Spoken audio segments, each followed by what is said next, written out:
Namo Myoho Renge Kyo, Namo Myoho Renge Kyo, Namo Myoho Renge Kyo. Hi, friends. Thank you for being here. Thank you for your practice. I hope this finds you in good health and safe.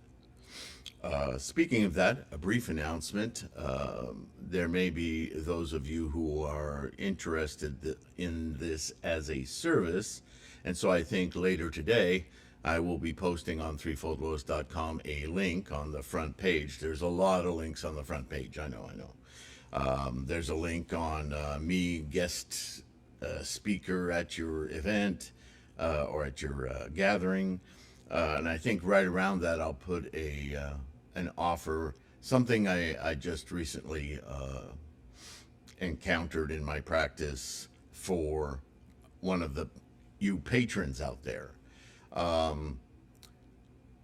A very, very dear friend, partner of this patron just recently passed away. She got sick and she passed away. And so I offered her, as she's dealing with, as we all do, her loss, her grief, that I would gladly perform a ceremony for the deceased for her friend. Being as both of them, well, she being a patron and then the deceased being also a practicing Buddhist, Nichiren Buddha, school of Buddhism,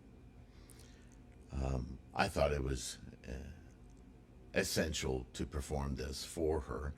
And as she's a patron, just doing it as part of my thanks for her support, yes? So Arlene and Daniel, whose name and picture I have beneath the Butsudan, so she'll be participating in today's lecture. I will, and I have already, but I will additionally perform a full gongyo for her. And I thought, well, there may be other patrons out there who've lost a loved one. It doesn't have to be super recent, but just somebody who they've never had the opportunity to have a ceremony prepared for, a Buddhist ceremony prepared for their passing. And if you're a patron, I'm glad to do it as just gratitude for your support. If you're not a patron, I would appreciate some sort of a donation. I'll leave it up to you. Just to cover the minor expenses. Send me a picture, full name, date of birth, date of death, and I will perform the ceremony for them. As I say, I'll put a link with the few details that are necessary on threefoldlotus.com, and you'll be able to find that there on the landing page. But I thought, I don't know why it's taken me this long to include that in the services of this school. I guess I just wasn't ready.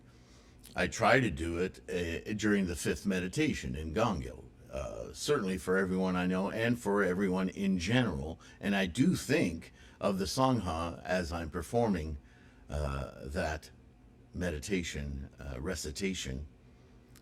But this one, I was in communication with this lady I have been for quite some time.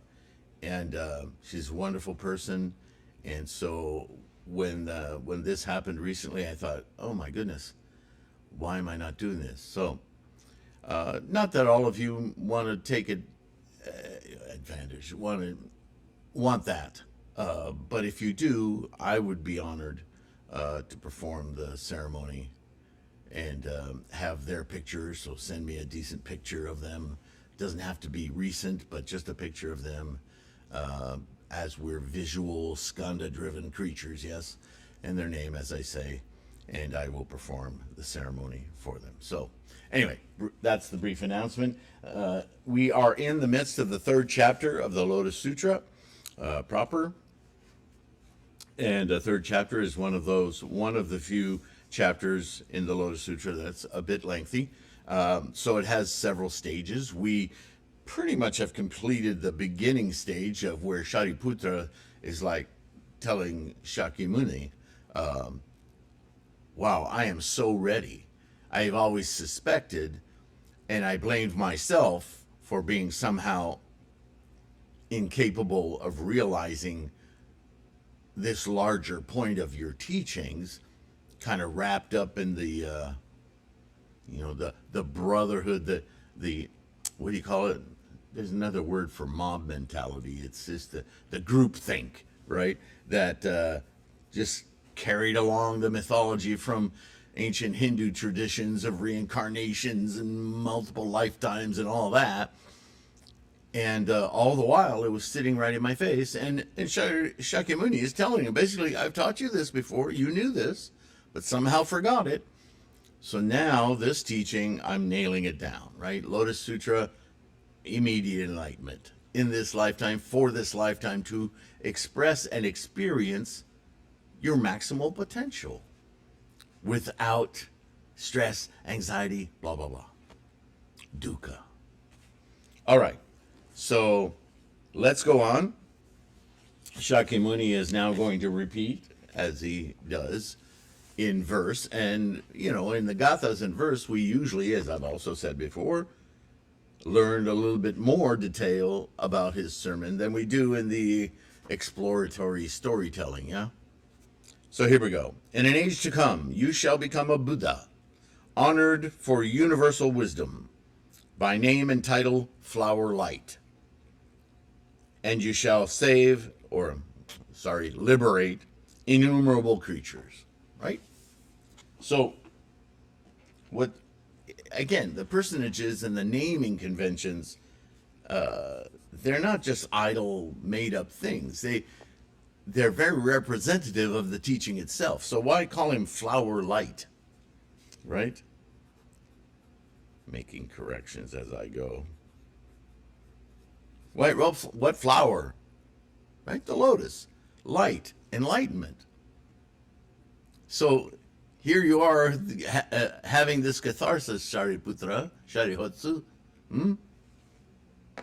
And this catharsis is going to be the nature of what you will be as an enlightened being, a Buddha. You will be Flower Light, a product of this aha moment you are right now experiencing.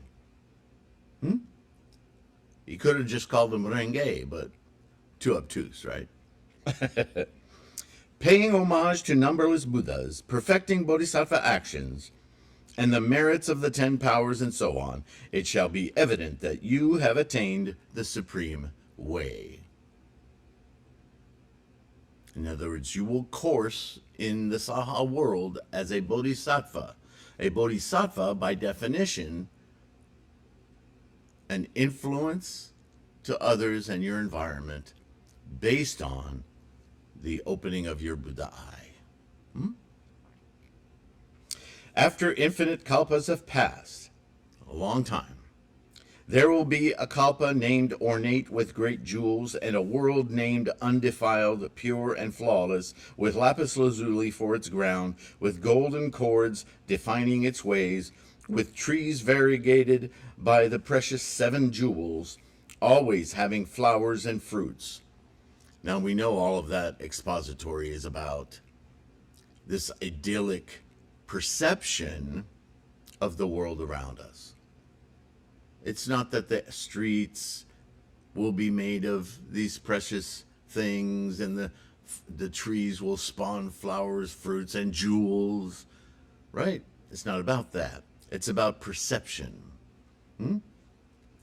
All the bodhisattvas of that domain, ever firm in will and thought of supernatural powers and paramitas, all in complete possession under numberless Buddhas, having well learned the bodhisattva way. Such leaders as these shall be converted by the Buddha Flower Light, by you, Shariputra. That Buddha, when he is a prince, will abandon his domain and give up earthly glory, and in his last bodily existence will leave home and achieve the Buddha way.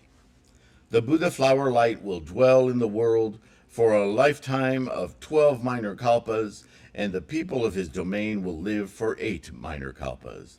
After that Buddha's extinction, the right Dharma law will abide in the world for 32 minor kalpas, widely saving living creatures. Your influence will live long beyond your extinction, yeah?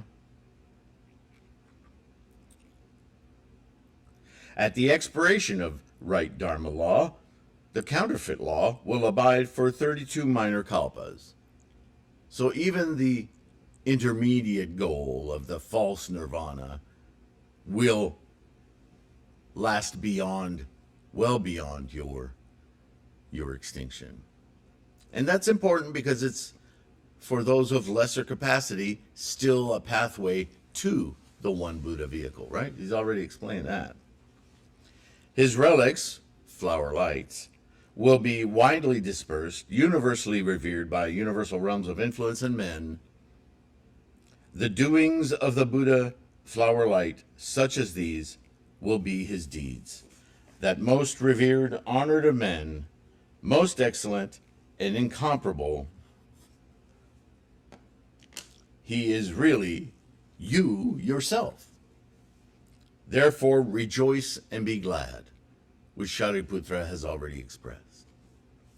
At that time, all the 4 groups of bhikshus, bhikshunis, upasakas, and upasikas, and universal realms of influence, dragons, yakshas, gandharvas, asuras, garudas, kimnaras, mahoragas, and others, all the great assembly, seeing that Shariputra in the presence of the Buddha had received this prediction of perfect enlightenment, rejoiced greatly in unbounded ecstasy, each divesting himself of the robe he wore and offering it in homage to the Buddha, while Shatra, Devendra, the Lord Brahma, and others, with countless transcendent sons, also paid homage to the Buddha with wonderfully heavenly robes and celestial mandarava flowers, mahamandarava flowers, and so on.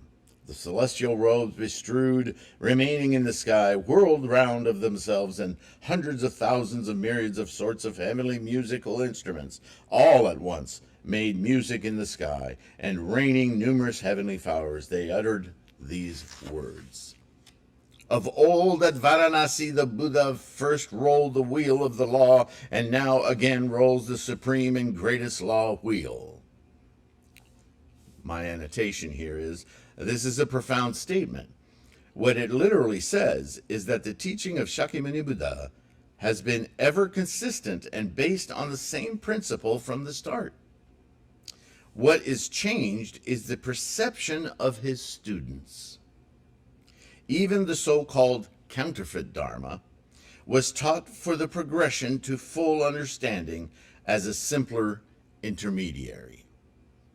All right? Thereupon all the transcendent sons, desiring to announce this meaning over again, spoke thus in verse. So this is the whole assembly here. Quite a feat. This just indicates universal understanding, yeah? But hang on. Because if this, what they've witnessed, if you'll recall, the people of the teachings who saw themselves as following the 3 teachings of Sravaka, Pratyeka Buddha, and Bodhisattva, the 3 lesser vehicles, not this one Buddha vehicle. Remember, one of the things they also believed, not only in reincarnation in multiple lifetimes, that's being cut away here, finally.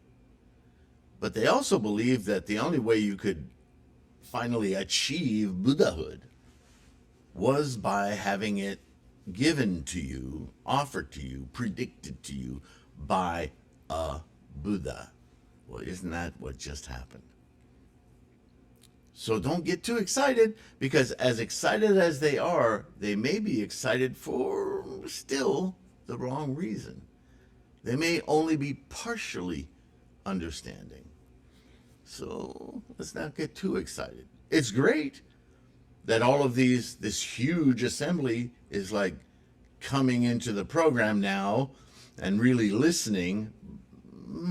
But, yeah. So let's see what happens.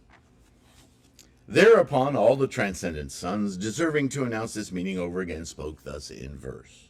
From the beginning at Varanasi, the Buddha did roll the law wheel of the Four Noble Truths, and discriminately teach the laws of the rise and extinction of the five aggregates, the skandhas. And now again, thou dost roll the most wonderful, let's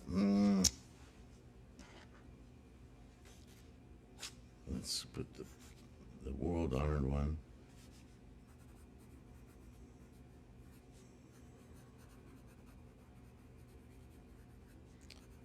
Sorry for doing this, but I want to make sure that this book is probably going to be my pinnacle of teaching. So I want to make sure it reads correctly, right? And now again, the world-honored one rolled the most wonderful, supreme, great wheel of the law which is extremely profound and which few are able to accept. We for a long time past have often heard the world-honored one teach, but we have never before heard such a profound a priori and supreme law. Well, you've heard it, you just haven't heard it. You weren't really listening, right? The world-honored one teaching this law, we all follow it with joy. The great wise Shariputra now has received the honored one's prediction. There it is. You're your own prediction. You have this capacity, but now he's achieved your prediction. They're still missing the point, aren't they? We also, in like manner, must certainly become Buddhas, who in all worlds are the most honored and peerless. The Buddha way is beyond conception and is taught by opportune, tactful methods. May all our happy karma in the present world or past worlds and the merit of seeing the Buddha all turn to the way of Buddhahood. Oh, yes, indeed, yes. Thereupon Shariputra spoke to the Buddha, saying, World-honored one, I now have no doubts or regrets. In person, before the Buddha, I have received my prediction of perfect enlightenment. Wait a minute, does Shariputra get it? Is he teetering? But these 1,200 self-controlled ones, who of long ago abode in the 4 stages of learning, also called the 4 revered stages or the 4 fruits of Shravakas, were always instructed by the Buddha, saying, quote, my law is able to give freedom from birth, decrepitude, disease, and death, and the final attainment of nirvana. What are you not getting here? He's spelling it out, and Shariputra is repeating it.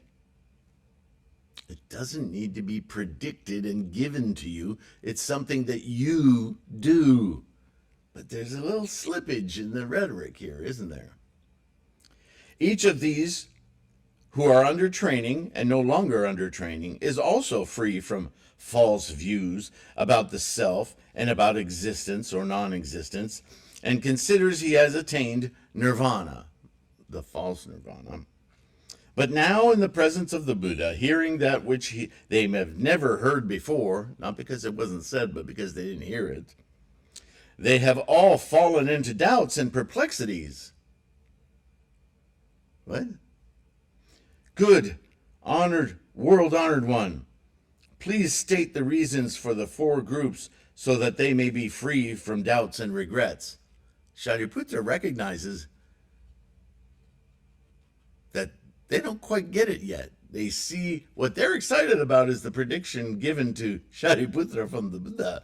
They're kind of missing the boat on the self-determination, yeah? Then the Buddha spoke to Shariputra. Have I not before said that the Buddhas, the world-honored ones, by various reasonings, parables, and terms, teach the law tactfully? All for the purpose of perfect enlightenment? Hello? All these teachings are for the purpose of transforming bodhisattvas. I'm happy you get it. But haven't I been teaching this all along? But Shariputra, let me now again in a parable make this meaning even still more clear. For intelligent people, people who are listening attentively, through a parable reach understanding. Maybe let me give you a story, and maybe I'll set off that final renge so that you no longer have doubts or regrets, that you understand what I've been saying all along. Here we go. Shariputra, suppose in a certain kingdom, a city or town, there's a great elder, old and worn, of boundless wealth, and possessing many fields, houses, slaves, and servants. Slaves and servants wasn't a bad thing then. It was just a station in life. Criticism notwithstanding, yeah. His house is spacious and large, having only one door, and with many people dwelling in it, 100, 200, or even 500 in number. Big house, yeah? Okay. Its halls and chambers are decayed and old, its walls crumbling, the bases of its pillars rotten, the beams and roof tree toppling and dangerous. On every side, at the same moment, fire suddenly starts and the house is in flames. So this is an old house. It's in disrepair. Even though there's 500 able bodies living in it, nobody's lifting a finger to fix the house. That's a disease I see often in the South, all over the country, really. People just get lazy. They wait till things... Isn't that a human nature, though? People wait until disaster strikes before they lift a finger to fix the problem. It's really a sad state of affairs, but... So here we are, this huge house, 500 people living in it at any one time. The place is decrepit, and fire breaks out.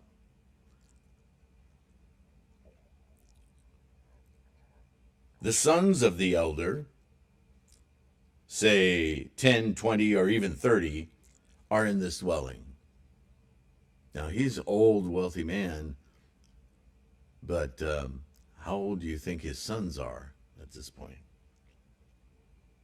The elder, on seeing this conflagration, if you didn't know what that word means, it means fire, spring up on every side, is greatly startled and reflects thus. He thinks, though I am able to get safely out of this burning house, yet my children in the burning house are pleasurably absorbed in amusements without apprehension, knowledge, surprise, or fear.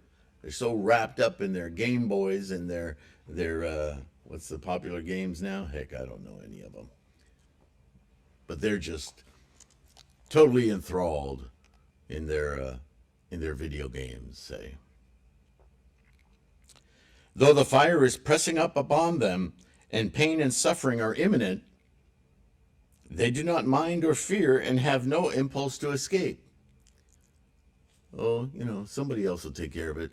I'm almost at 10 million points. I can't stop now. Yeah, I know. There's fire. There's smoke, but somebody will take care of it. I'm busy. Can you imagine? Shariputra, this elder, ponders thus, I'm strong in my body and arms, even though I'm old. Shall I get them out of the house by means of a flower vessel or a bench or a table? Again, he ponders, because he can't take them out one by one. It'll be too slow. He wants to grab them all and get them the hell out of the house, yeah? This house has only one gate. Moreover, it is narrow and small. My children are young, knowing nothing as yet, and attached to their place of play. Attached to their place of play. Perchance they will fall into and be burned in the fire. I must speak to them on this dreadful matter, warning them that the house is burning and they must come out instantly, lest they be burned and injured by the fire, or killed. Having reflected thus according to his thoughts, he notifies his children, come out quickly, all of you. Oh, Dad. Though the father, in his pity, lures and admonishes with kind words, yet the children, joyfully attached to their play, are unwilling to accept him and have neither surprise nor fear nor any mind to escape. Moreover, they do not know what is the fire he means. Oh my gosh, how absorbed are they in their fun, their samsaric identities? Or what the house and what he means by being lost, but only run hither and thither in play. Glancing at their father, "Hey, Dad." Then the elder reflects thus, "Oh, man, this house is burning in a great conflagration. If I and my children do not get out at once, we shall certainly be burned up by it. Let me now, by some tactful means, cause my children to escape this disaster, knowing that to which each of his children is predisposed, and all the various attractive playthings and curiosities to which their natures will joyfully respond." The father informs them, saying, "The things which you are fond of playing, so rare and precious, if you do not come and get them, you will be sorry for it afterwards. Such a variety of goat carts, deer carts, and bullock carts is now outside the gate to play with. I've assembled all your wonderful prizes, games and toys, and I've placed them all outside in these carts. And if you don't go get them now, you may never get them. Hurry up, go get your playthings. All of you must come quickly out of this burning house, and I will give you whatever you want." Thereupon the children, learning of the attractive playthings mentioned by their father, and because they suit their wishes, everyone eagerly, each pushing the other and racing against each other, come scrambling out of the burning house. Then the elder, seeing his children having safely escaped, are all in the square, sits down in the open, no longer troubled, but with a mind at ease and ecstatic with joy. Then each of the children says to their father, "Father, please now give us those lovely things you promised us to play with. Goat carts, deer carts, bullock carts." Ugh, these children, right?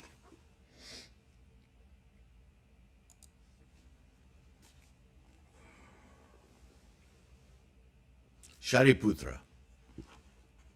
Then the elder gives to each of his children equally a great cart, lofty and spacious, adorned with all the precious things, surrounded with rails, seats, hung with bells on all four sides, and covered with curtains, splendidly decorated also with various rare and precious things, linked with strings of precious stones, hung with garlands and flowers, thickly spread in beautiful mats, supplied with rosy pillows, yoked with white bullocks of pure white skin, right, oxen, of handsome appearance and of great muscular power, which walk with even steps and with the speed of the wind, having also many servants and followers to guard them.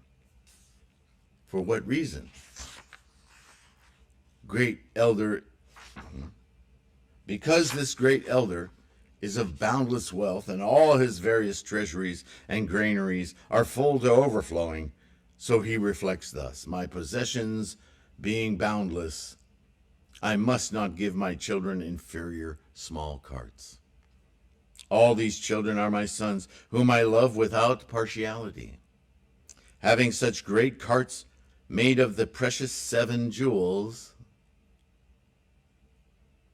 infinite in number, I should with equal mind bestow upon them one without discrimination."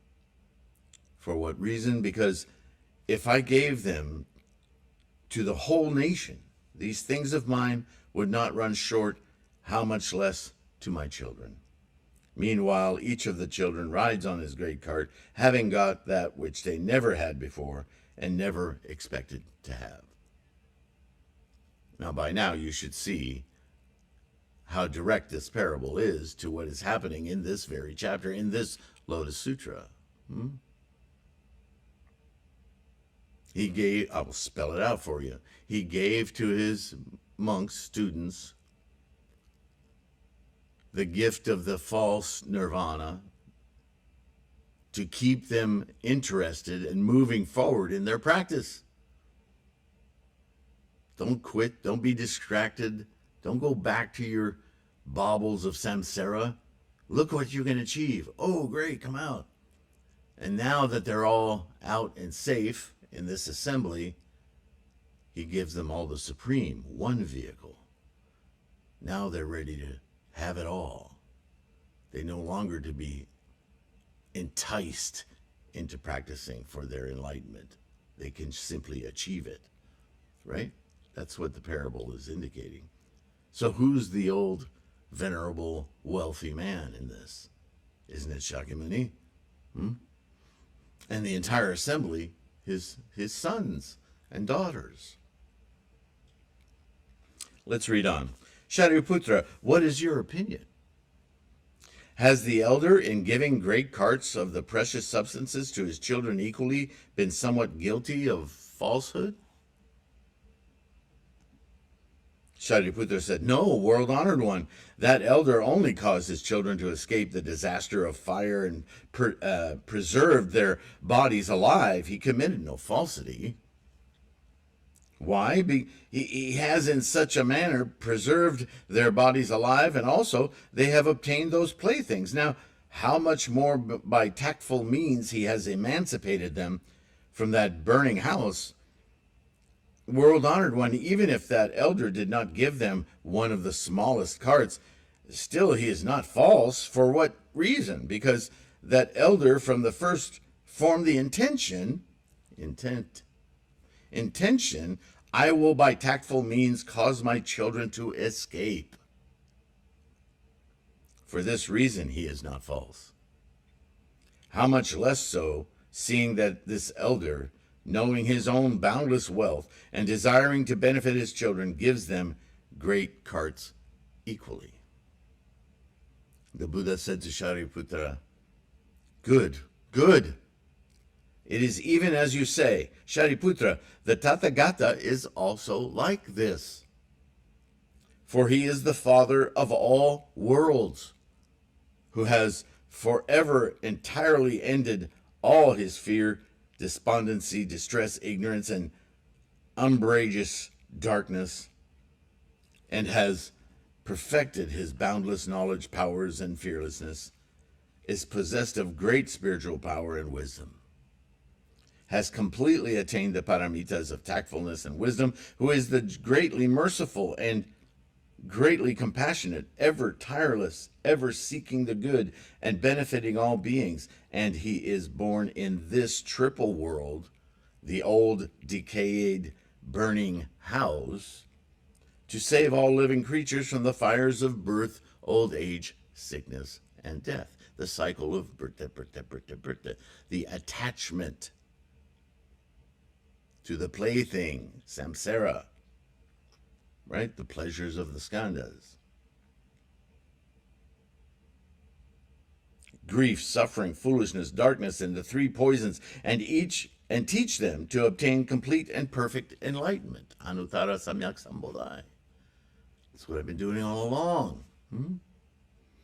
He sees how all living creatures are scorched by the fires of birth, old age, disease, and death, grief and sorrow, and suffer various kinds of distress by reasons of the five desires, the greed for grain, and how by reason of the attachments of desire and its pursuits they now endure such suffering, and hereafter will suffer in some hell, or as animals or hungry spirits. Even if they are born in a heaven or amongst men, there are such various kinds of suffering as poverty, distress, separation from loved ones, and union with hateful beings.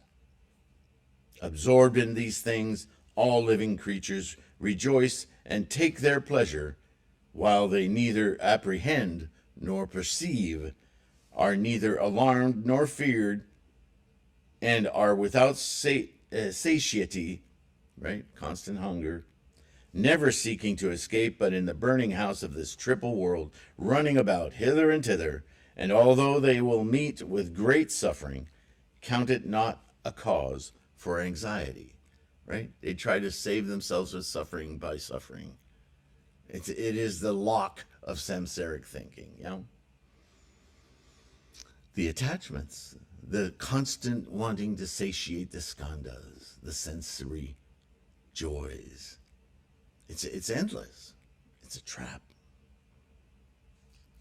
Shariputra, the Buddha, having seen this, then reflects thus: I am the father of all creatures, and I must snatch them from suffering and give them the bliss of the infinite. Momentum, cosmos, infinite.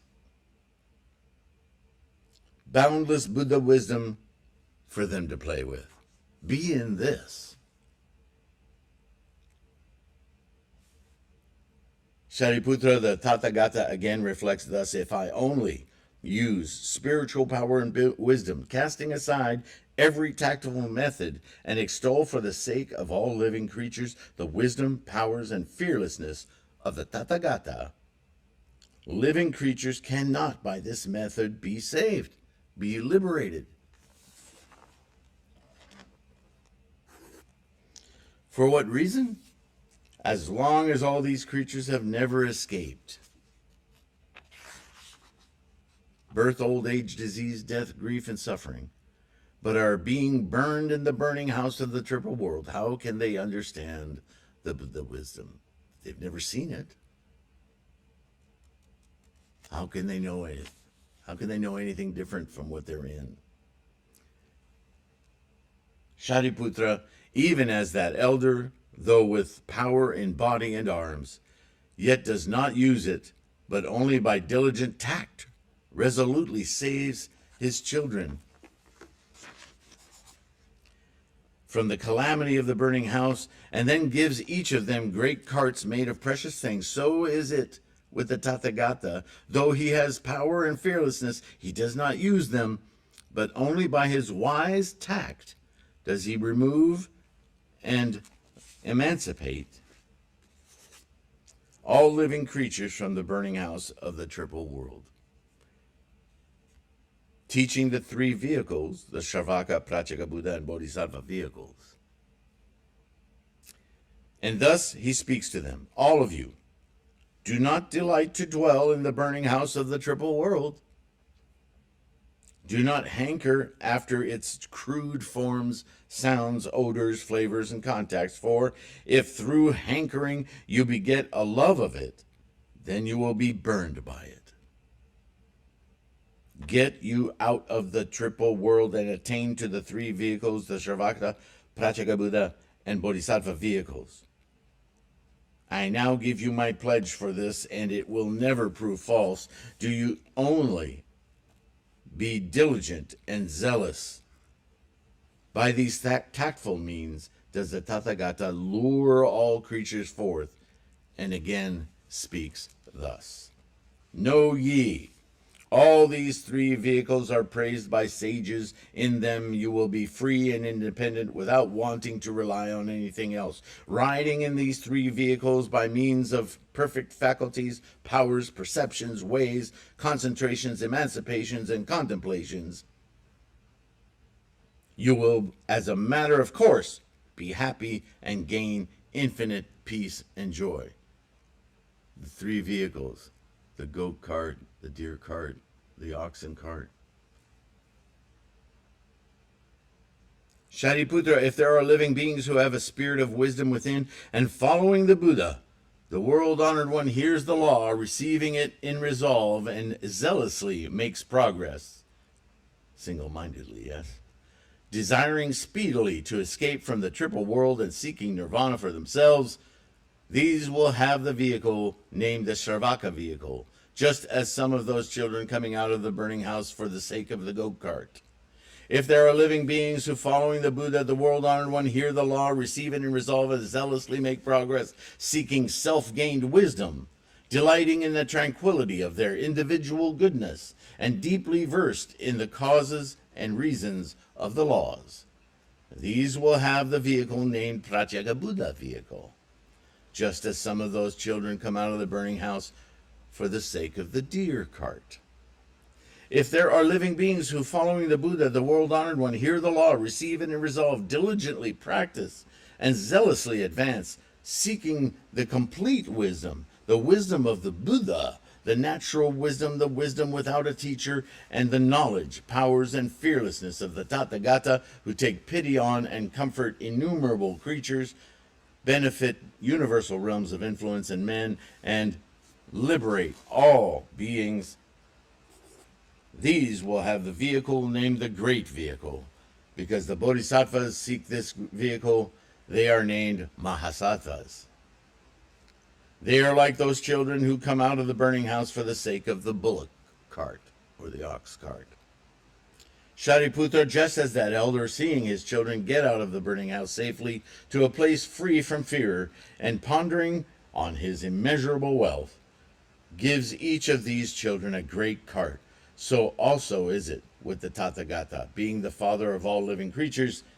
If he sees infinite thousands of kotis of creatures by the teaching of the Buddha escape from the sufferings of the triple world, from fearful and perilous paths, and gain the joys of nirvana, the Tathagata then reflects thus: I possess infinite, boundless wisdom, power, fearlessness, and other law treasuries of Buddhas. All these living creatures are my sons and daughters, to whom I will equally give the great vehicle, so that there will be no one who gains an individual nirvana, but all gain nirvana by the same nirvana as the Tathagata.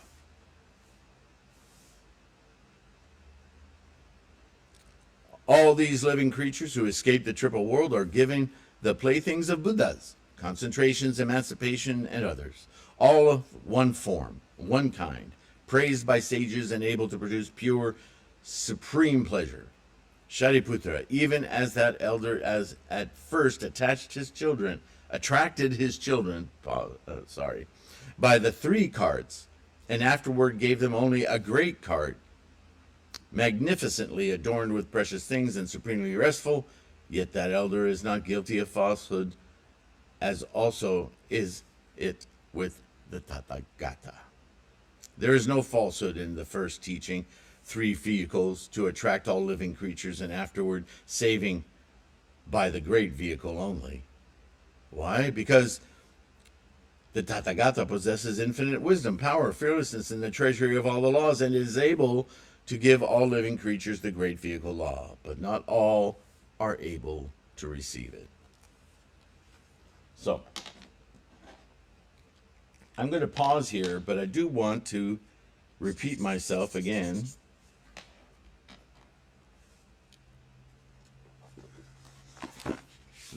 This Tathagata that keeps interjecting in the midst of world honored one, Buddha, and all these different epithets, you might think they all mean the same thing, but Tathagata,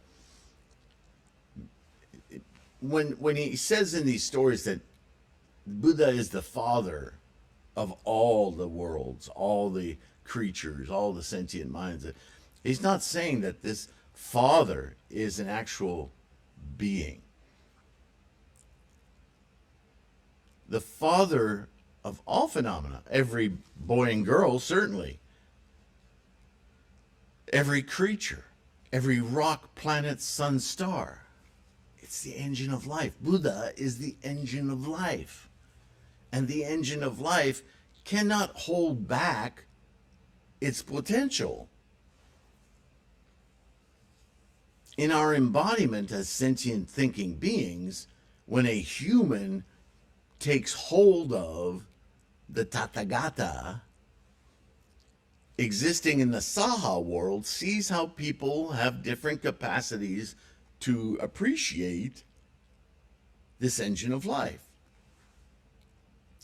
So introduces the engine of life, it creates aspiration toward the engine of life by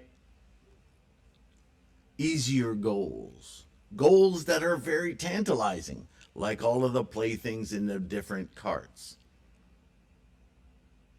For some, the idea of being liberated from their avarice and greed and different forms of their awareness of dukkha Because everybody sees suffering differently. We all suffer the same, but that doesn't mean we all perceive suffering the same.